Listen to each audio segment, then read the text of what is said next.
So most customers come to Sagino is, we call it pains.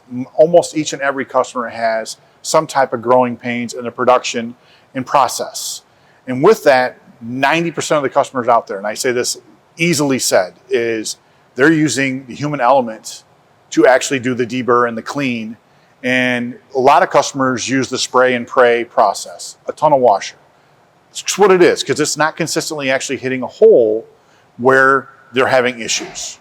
That's where customers go.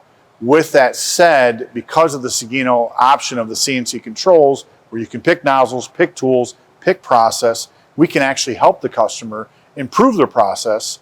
But because we are a machining company also, we can actually help them and show them how to improve their process of the machining to help us deburr and clean the part better.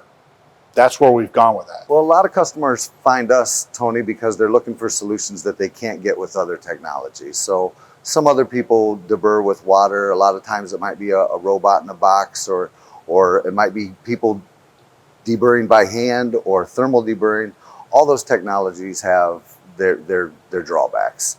Not that maybe ours doesn't as well, but let me tell you, the repeatability and the accuracy for which our machines can operate is really why our customers find out. It's got to be the right product, it's got to be the right part where we can add value to it, but they see the value in the Sagino, how we can repeat, give them the same results every time.